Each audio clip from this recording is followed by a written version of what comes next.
Hello, everyone. Welcome back to the Take Back My Brain podcast. I am your host, Laurie Hammer, and today I have with me Dr. Marci. She is a health and wellness coach from Colorado, and we are going to dive into this whole weight loss controversy world today. And it's going to be interesting. I have a lot of clients that are texting me, sending me messages saying, hey, what do you think about this drug, that drug? What will it do to me? What about this person with an eating disorder? This person is diabetic. They haven't noticed any difference. So we're just going to dive into the good, the bad, and the ugly of all of it today. So make sure you subscribe and share this because you're going to want your friends and family to hear this because it's kind of, it's a huge issue at the moment. Let's just put it that way because both Dr. Marci and I have had clients patients on these drugs and seeing some really interesting results. Let's put it that way. So Dr. Marci, welcome to the podcast, and I'm excited to have this conversation. Thank you for having me. I really appreciate it. Awesome. Before we dive in, I want to know your story. I want to know, how did you get to where you are today? Yeah. So, what I feel like my issues really started was actually with my pregnancy with my twins. But looking back, I know now that they started long before then, but I got pregnant with twins, while on birth control. Wow. Um, and at week 10, I went on bed rest because I Wow. was hemorrhaging. And I stayed on bed rest. Things did not get better. I had I had hyperemesis gravida, which is like I had morning sickness throughout my whole pregnancy. I spent some time during every day through my whole pregnancy vomiting. I had trouble Ugh. gaining weight. The boys were born early at 32 weeks. And it just seemed like that was kind of the straw that broke the camel's back almost. Yeah. Everyone looked at me and thought that I was healthy, but there were things that were definitely wrong. And over the probably 3 years after the boys were born, I just could not get what I felt was healthy. And Mm-hmm. I was helping people with weight loss. I was helping people with metabolic stability. I was helping people decrease their inflammation. I was doing all those things for other people, and I couldn't do it for myself. I couldn't make it work. And I went to my primary care physician, who prescribed me an opioid, an antidepressant, and a muscle relaxer Super helpful. that I did not take. Right? Um, Finally got a referral to a rheumatologist who was like, well, we don't really know what's wrong with you. We don't really do testing. The way we kind of try and figure out what's going on with you is we give you this medication and we check in 90 days later and see how you are. And when we find the right medication, we'll give you your diagnosis. And I was like, that is not the scientific method. That is not the scientific method at all. Oh my gosh. Um, And I asked specifically, I was like, well, what about like genetic testing and because this was 2014. So genetic Right. testing Long was a before now. thing, Yeah. Mhm. but it wasn't as well used, but it was in the literature. And so I was like, assuming these really great doctors were using it. Sure. And they wouldn't even run a blood test at the Oh, wow. rheumatologist office. They wouldn't even run a blood test. So I was like, okay, and I then asked, well, what about nutrition? Like, if I genetically don't have the markers for this, but we don't know because you won't test it, what about nutrition? Are there things we can do about that? And he literally said to me, with my husband sitting in the chair next to me, if you don't want to do this my way, you can get that out of my office. Wow. Okay. And I was like, okay, great. So have a great day. Um, and then I ended up getting a referral to a hematologist. And I kind of told her my story, and she's like, we're going to figure this out. And I said, okay, great. And it took 5 weeks to get all the blood work. Like, it took 5 weeks of going into her office to have blood drawn to get enough Mhm. blood that she wanted to test for all the things she wanted tested. Wow. And when it came down to it, she's like, so here's the deal. These are the genetic markers you have, but I'm not trained to know what to do with it. At least she was honest. But you're on the right path. Keep going. And so I Uh-huh. had to figure it out on my own. And by figuring it out on my own, I spent literally, I mean, it was really so that was like 2014. It was 2021 before I finally was like, I've got it. Like, I finally feel better. I'm losing weight again super easily, not feeling like I'm dying every day. And so I was able to just kind of dial that all in, but in the process, I spent $100,000 trying to get better. Oh, And I easy. don't want people to have to spend that much money or that much time Yeah, feeling lousy to get better. right. Yeah. Oh, I love it. I understand exactly what you're saying. So it's nice that I guess I appreciate my journey when I look at it now, because I'm like, I can shorten everybody else's journey, just like Yeah. you. Yeah. So you don't have to spend $100,000, $200,000 to, you know, Yeah. be well. So in all those years. Yeah. That's awesome. And so you deal a lot with people who have, weight issues, metabolic issues, specific. I want to dive into the crazy world of these weight loss drugs. I saw Dr. Marci's TikTok. Her TikTok is going to be in the show notes. So make sure you jump on her TikTok and watch. She's got some fantastic videos on there, and she's just very straightforward, to the point. Doesn't really hold anything back, and I really, really, really like that. So I'm gonna let you have at it. Let's just start talking about what drugs are these, and kind of what were they created to do in the first place, and then we'll dive into how they're being misused at the moment. Okay. So the GLP-1 drugs Yes. were originally designed to help with patients with diabetes manage their insulin resistance better, because one of the things that they do is they upregulate the beta cells in the pancreas to produce more insulin, and diabetes is an insulin resistance problem, Correct. right? So that's the design of the drug. They have been in use originally. They were put into use in 1992. They were then on the market for about 2 years, taken off the market for a year because there were some negative side effects, and then they were brought back onto the market. And you have been seeing things about GLP-1s for a long time and not Long time. realizing that they were GLP-1s. Like Jardiance is a Yeah. GLP-1, and a lot of people don't realize that. Trulicity is a GLP-1. A lot of people don't realize that. And there are some other ones, names that you would recognize long term, but the ones right now that are big are Mounjaro, Wegovy, and Ozempic. Mm-hmm. And those all also have, like, that's the name of the drug if you're a diabetic. They all have a different name if you're using it solely for weight loss. All right. Say that one more time. So So Wegovy, Mounjaro, and Ozempic yes. are diabetes drugs. Yes. The same exact drug, given a different name, used for weight loss. I mean, And good what most, marketing, but it's great marketing. yeah, I admire the marketing on this, but it's pretty deceptive. It's pretty deceptive. And the reason they're marketing it for weight loss so heavily is because that the weight loss was a side effect of the GLP-1s. One of the things that GLP-1s do is they slow down emptying of the stomach Mhm. and digestion in the small intestine. Right. So they make you feel fuller faster, and then it makes the food stay in your system for a really long time. Right. And that can create its own set of issues, right? So when we Oh, talk set about of issues. your stomach not emptying, that is a medical condition called gastroparesis. Yes. For some people, that goes away when they come off the drug. For some people, it does not. For Hmm. the people who it becomes severe gastroparesis, they are on a medication for the rest of their life, or they go on a feeding tube. Hmm. And I think where a lot of people get the misconception is that, like, okay, so I'm a health coach and I don't prescribe GLP-1s. Right. Oh, she must hate these things because they're ruining her business. No, no. I don't hate them. Yeah. No, I And don't part of either. the reason I don't hate them is because in my training to help people fully optimize their health, I went through a lot of training on genetics. And there's about 20% of the population who are actually GLP-1 deficient genetically. So they need these drugs. Hmm. My problem is the dose in which they are given. There you go. And I think that's a lot of the issue with a lot of different medications, right? They're like, oh, well, if a little works, a lot must work better. Right.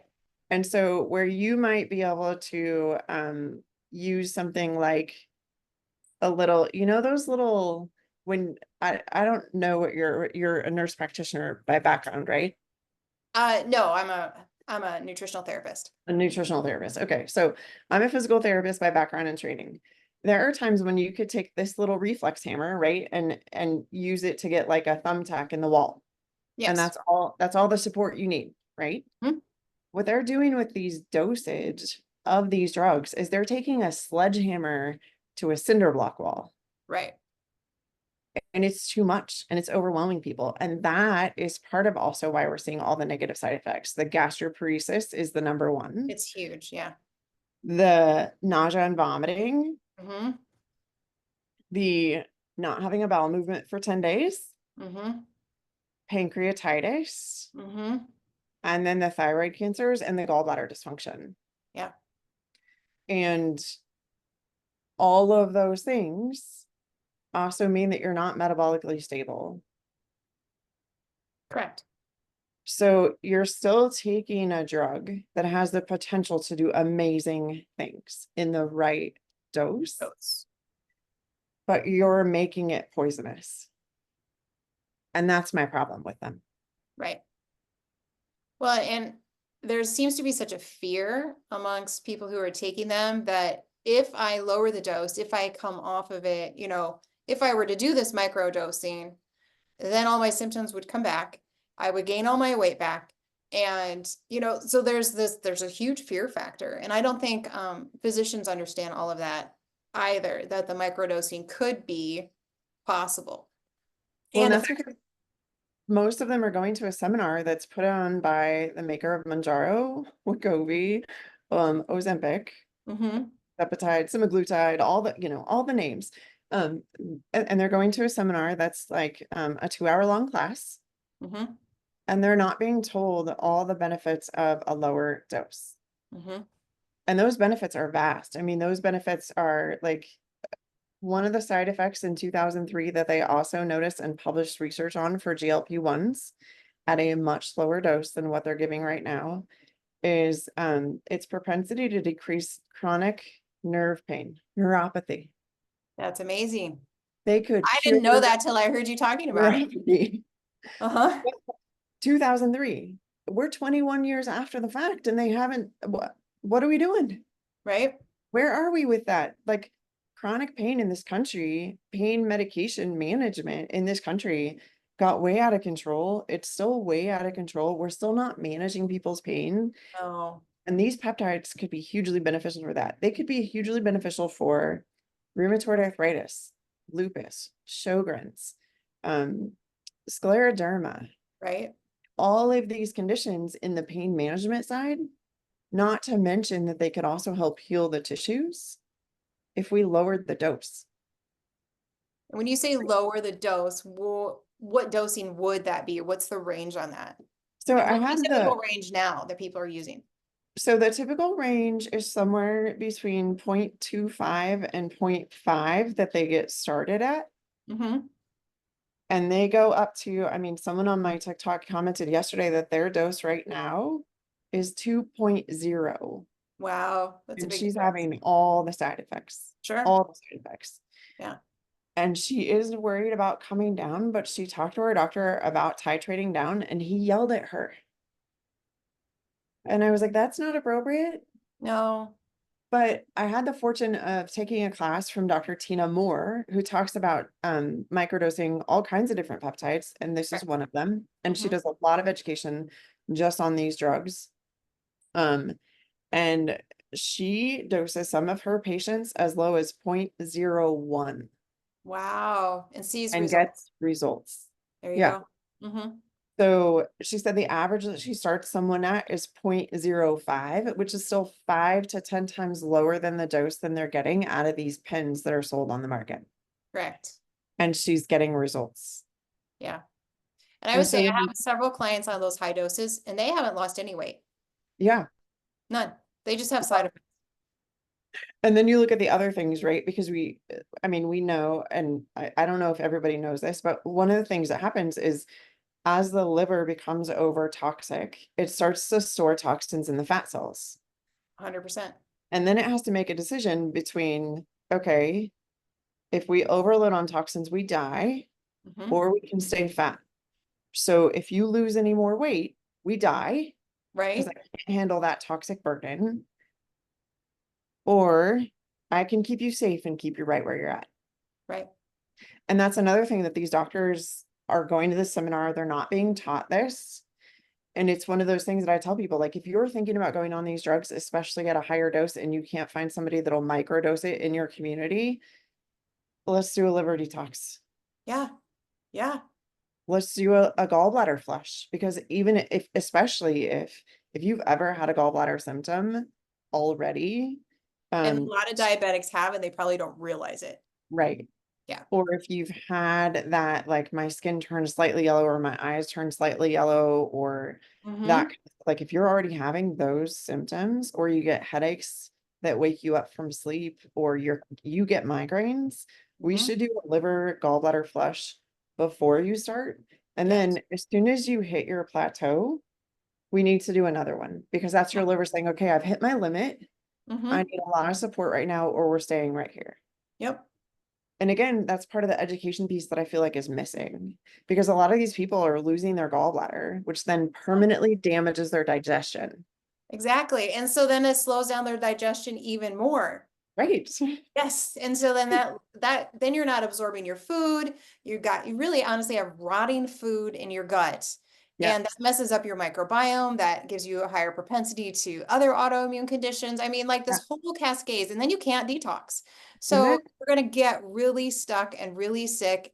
And we're all worried about dementia, Alzheimer's, those types of things later in life. Well, if you don't have a gallbladder, your gut doesn't empty, your microbiome is messed up, and you're overweight with diabetes, you're probably going to get dementia and Alzheimer's. I Yeah. mean, your likelihood is definitely increased. So I'm not trying to But scare people out there, but all these things have such a far-reaching consequence. but even if you get to, with no gallbladder, a quote unquote healthy weight, Right. if we looked at your omega balance, It my would guess is it's complete. not right, which is still going to lead to dementia, Alzheimer's, because Yes, without a gallbladder, you can't absorb essential fatty acids, and your brain is made of essential fatty acids. exactly. Yes.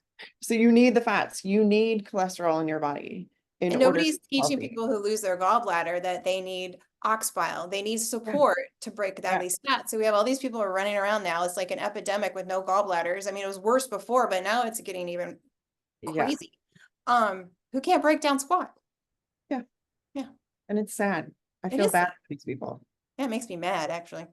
But it makes me mad at the lack of education, but it makes me Exactly. sad for these Because people that people are are going just through wanting this. to feel better. So if Yeah, you're listening to this and you've been on this, we're not berating you, we're berating the system yeah, and how it has failed the patients. It has failed miserably, all in the name of profit. So exactly. yeah. Yeah. And I think that's so, and what started that video specifically that you referenced at the beginning, was that I was looking at a new bill that's hit the House floor, regarding they're trying to get these set of drugs approved for weight loss use Mm. by Medicare and Medicaid. Oh, then that's And at the same time, they're in a fight to get these drugs approved for use as young as 6. wow. And that just like broke my heart. Yeah. Because if you ruin a 6-year-old's digestion at age 6, Yeah. what chance at a healthy life do they have? They won't grow. Right. Yeah. And that's what stimulated the video, because I watched in my physical therapy practice the girls who were coming in and losing drastic amount of weight, and the guys that were coming in and losing drastic amount of weight that were teenagers that were on Vyvanse. And Mm-hmm. Vyvanse is an appetite suppressant. Yeah. And a lot of people don't realize it. And these people were like, oh yeah, no, I don't really have ADHD. I just went on it because my girlfriend was on it and she lost a bunch of weight. And so I wanted to lose weight, and this was an easy way to do it. Mm-hmm. And I was just stunned by that, Mm-hmm. and that doctors were willing to write the prescription so easily. And I feel also like that's what will happen as soon as this gets approved by Medicare and Medicaid. Yeah. And Yeah. it's not that I think that you should have to spend $1,500 a month on something that would really help you. Mm-hmm. It's that I know your 6-year-old does not need it. Right. And what they need is maybe for you to be on it and learn then what good eating habits look like and then teach them, Mm-hmm. because long term, their overall health is the most important thing. Exactly. Like there is no quick fix to a healthy body. There No. isn't. It takes work, it takes time, and it takes consistency. And eh, you mentioned in your video, and we chatted about this before, about the eating disorder epidemic. It's already a problem, and we've labeled things that are eating disorders as normal. Unfortunately, when I was younger, I was bulimic. I was bulimic for 12 years. Um, it was a thing, right? And if you were overweight, you had an overeating issue. Like when we went to support groups, there were anorexics, there were bulimics, and there were overeaters, and it was a thing. And now it's, we're all about this body image positivity, whatever size you are. Right. And we're normalizing dysfunction, and Yeah. it's wrong. And it's wrong. And we're setting up our kids to be fine with being unhealthy because we told them it's fine, it's okay, it's just who you are. No, it's not. It's Right. not. It's not a healthy thing for your body. It's going to affect your fertility. It's going to affect your relationships. It's going to affect how long you live. I mean, far-reaching consequences. And so, what are you seeing as far as like eating disorders or maybe even growth issues in your practice? Yeah. So, um, with the Vyvanse, I Right. talked about this in the TikTok video as well. So appetite suppressant helps people lose weight, all and supposedly an ADHD medication, but I have my doubts about that as well. But my children had a friend who was put on that medication in 2nd grade, and he has not grown at all since 2nd grade, and he's been off the drug for 3 years Wow. because he wasn't getting enough nutrients of like building block nutrients Mm-hmm. to grow. And his mom is my height and I'm 5'8", so I'm Mm-hmm. not short, right? Right. And his grandma is taller than me. She's 5'10". Mm-hmm. His dad is 6'1", and Mm-hmm. this kiddo isn't even 5 feet tall. He's 14 years old. Wow. And I think that that tells a big story about the nutritional deficits that slowing down somebody's digestion can cause. Mm-hmm. And then when we look at, so I run a metabolic program, that metabolic program is to restore overall health and metabolism in the body. And the great thing about it is I can make it adaptable to somebody who needs to lose weight, but I can also make it, I mean, I've had a bodybuilder use it to build Mm-hmm. muscle, right? Right. And he looks Right. dang good. Right. I've also used it in 2021. I had a group of 14 women who were coming out of eating treatment facilities, Mm-hmm. eating disorder treatment facilities, most of them with anorexia or bulimia. And they needed support in learning how to build what looked like a healthy meal again, and the mindset pieces, right? Yeah. So even in that regard, when we're looking at these people, none of the women had had a period Mm, in 2 years. wow. Yeah. So the nutritional deficits were so severe that their body said, I can't Yep. allow you to menstruate because menstruation is preparing to support another life, and I can't even support you right now. Anyway. Yeah. Yeah. And so when we start doing that with a drug, what is the outcome? Yeah. And It's it's a far, lot of infertility created. a lot of infertility. Yeah. Especially when they start them so young. Yeah, Yeah. And I don't really think people understand that. I don't think they do either, which Yeah. is unfortunate. And that's why we're doing this podcast, right? Right. Um, to this topic because makes you want to cry because we care about people and we don't want our kids to be harmed. We don't want adults to be harmed either. But I mean, this is so far reaching because like you said, when it gets approved for Medicare and Medicaid, which it probably will, um, there'll be kids on it that shouldn't be on it, and they'll have far reaching consequences. And then they're gonna wonder why can't I get pregnant? Why can't I have kids? What is wrong with my body? Why am And I 24 and getting a diagnosis of osteoporosis? exactly. Exactly. Because if you're not digesting, your bones will be weak. If you're Right. not absorbing, your bones are weak. And it's just so many far-reaching consequences for a quick fix. I mean, I know people who have lost, 20, 30, 40 more than that, pounds on it. And some of them don't look very good because they've lost too much, but they're very excited about it. And so then they've got this eating disorder mentality. They've got a body image. What do I want to say, poor body image. They don't see themselves as they are. And The yeah, body dysmorphia that goes around that's what I'm trying to along with say. Yeah. eating disorders. Yes. Yes. Right. I think, and I don't know, I'm sure there are doctors out there who are doing this right? They're doing Absolutely. the group Yes. therapy sessions. They're doing the Yes. conversations about what are your habits right now, and they're making people track their food and that kind of stuff. But what I'm seeing, the people who are reaching out to me, number one, have had a severe negative experience with the drug, Yes. right? Hmm. But number two, they've also said, I wasn't getting the help I needed, and I started to feel weak. Right. Because it And literally so, breaks down your muscles. right, I mean, the study, even Dr. Tina Moore, she does a lot of education around this. And one of the things she said is that most of these people are losing somewhere between 20 and 30% of their muscle mass. Yeah. And if you think about that from a perspective of a female, I'm 45. Hmm. Past the age of 30, it becomes really hard for us to build lean muscle.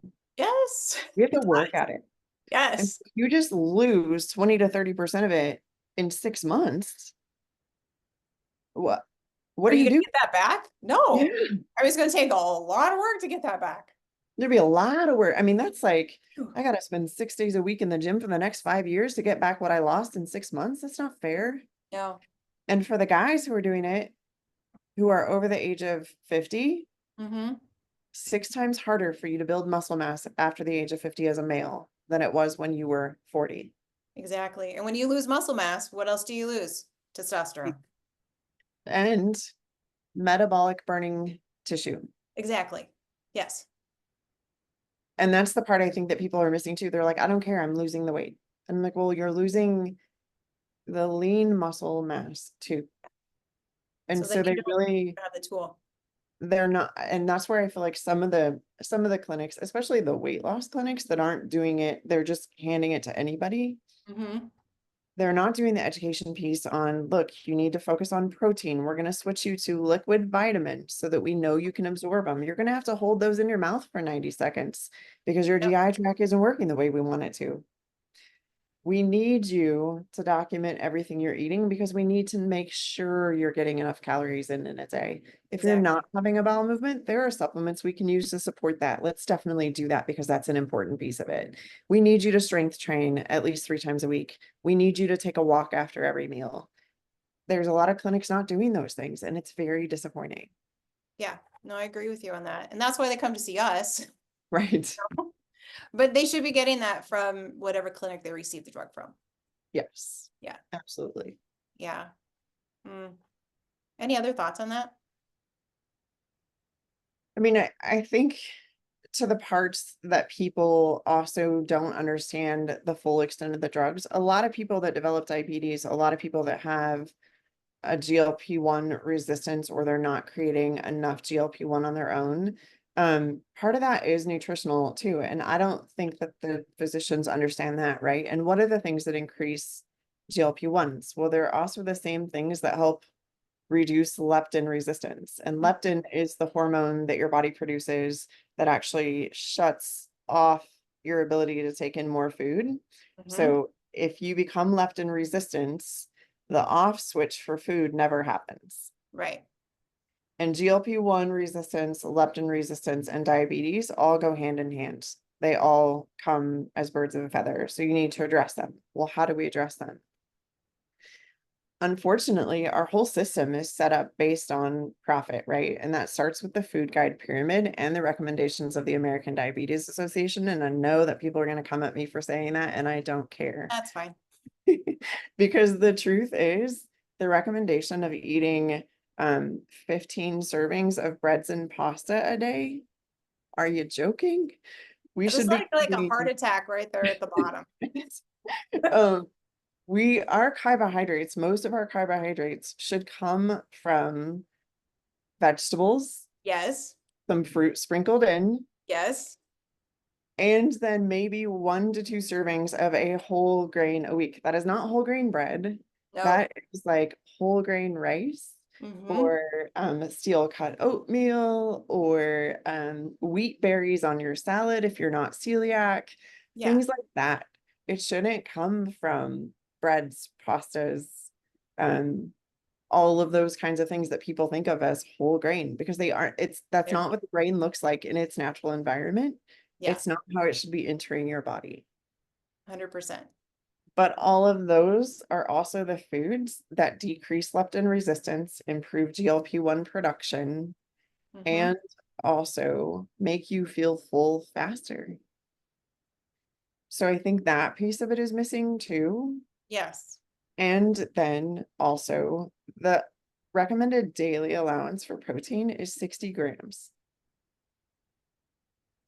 You need protein to build muscle. You do. You can survive on 60. You won't thrive You on it. can survive, but you will not thrive. And so what we tell most people in my practice is you actually need no less than 90, Mm-hmm. but depending on how much lean muscle mass you want to build, Mm-hmm. it may be different than that. Right. So when I'm so I'm 5'8", I weigh 143 pounds this morning, and I have 20% body fat, which is a pretty healthy individual, That's right? fantastic. Yeah. My goal every day is to get 130 grams of protein. That's amazing. There are days that I fall short. I'll get like 110 to 120, but my Mm-hmm. goal every day is 130 because that's what it's going to take to repair my muscle tissue from the work that I do to keep my muscle tissue. Right. Right.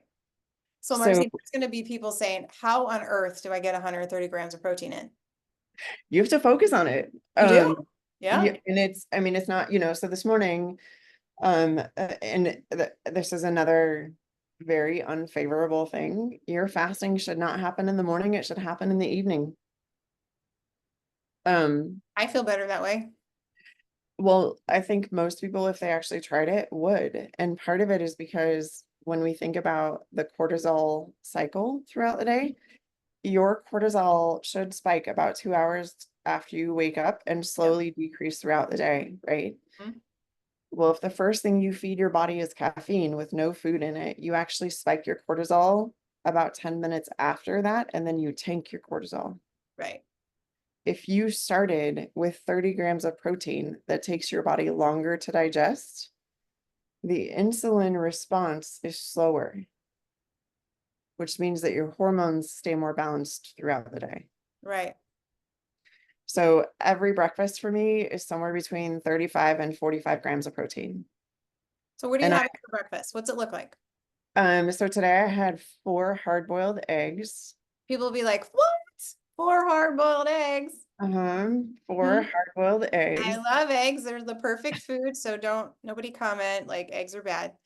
And then I had some leftover to get enough. I had another 2.5 ounces of like flank steak that I cooked all day Oh, yesterday in the crock pot to get my 45 grams. yeah. Because 4 eggs, people talk about it being high protein, right? Eggs are not high protein, they are high density nutrition. Yes, they are. They only have 6 grams of protein per egg. So that was only 24 grams. So Mm-hmm. I needed the extra beef that I Mm-hmm. had to get to my 35 to 45 grams of protein. Yep.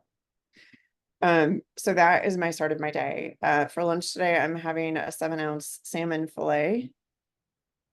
That was cooked over the weekend. I'm gonna have it with vegetables that were grown in my garden and lettuce that I grew in my garden Mm-hmm. and an apple. Um, and then for dinner tonight, what did I pull out? We are having turkey tacos. And to get enough protein in that meal, I need about 6.5 ounces of turkey. Mm-hmm. And if you think about like how much food 6.5 ounces of protein is, Mm-hmm. you're not eating a lot of carbohydrates with that meal You're not. because you don't have room in your stomach. Correct. So that's how I focus on it. And I really like I plan it out where I put everything into so one of the things I fully believe is that you need to track what you want to have change. Mm-hmm. And so I track my meals. And I put them in the night before to see, okay, where do I need to make the adjustments so that I get enough? Right. And so that way the next day I'm not scrambling, I'm focused. And I actually have my kids, they make their lunch the night before, Mm-hmm. but even for breakfast and dinner and their lunch for the next day, they weigh out their protein Yeah. because they're both athletes. Yeah. They are both growing. Mm-hmm. And I have 14-year-old twin boys that one is 6'1" and one is, I think he's 5'11" now. Mm-hmm. And they're both pretty darn lean and they need the protein because they're growing and because they participate in high level sports. Hello. Yeah. So they are making sure that they're focused on protein.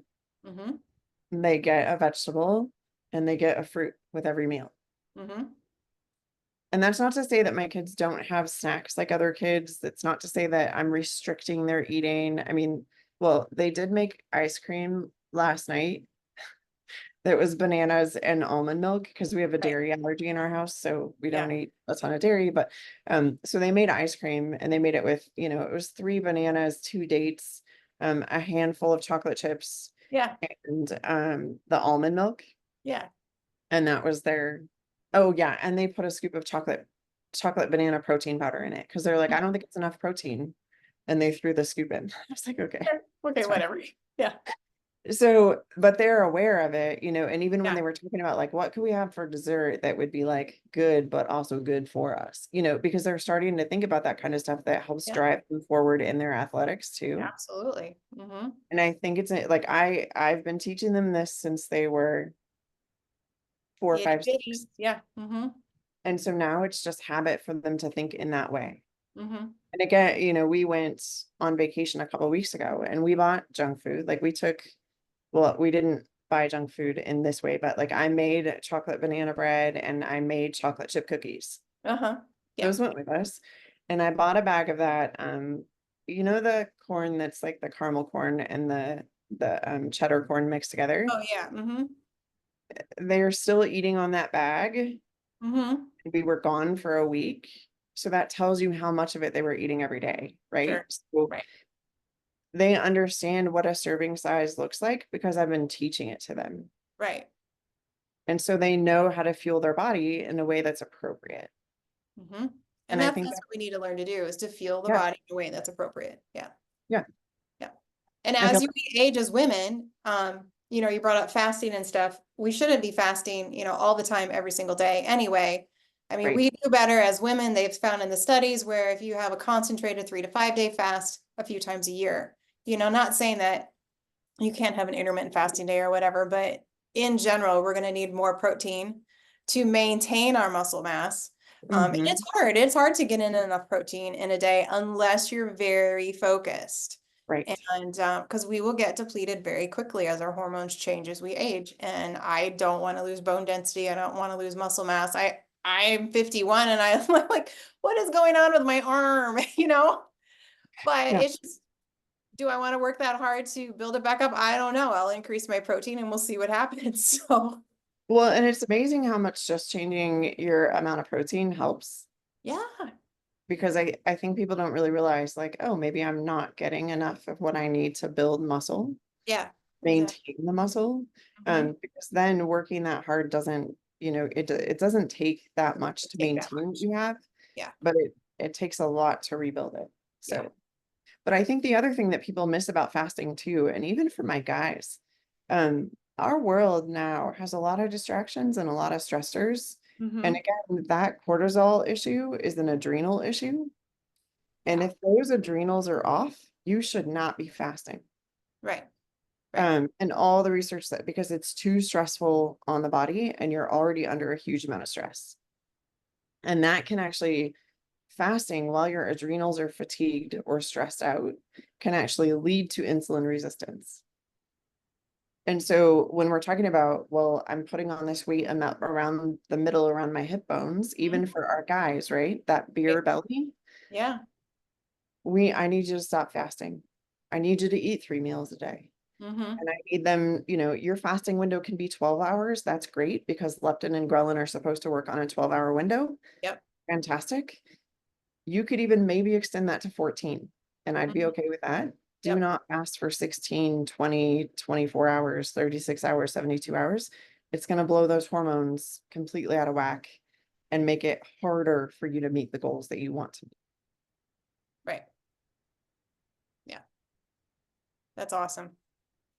Well, I have loved this conversation. This has been amazing. So thank you, Dr. Thank Marci. I you. appreciate you taking time to share with our audience and talk about this really, really important topic. So, all right. Thank you everyone else for listening. I appreciate each and every one of you. Make sure you like, subscribe, and share, and I will see you in the next episode.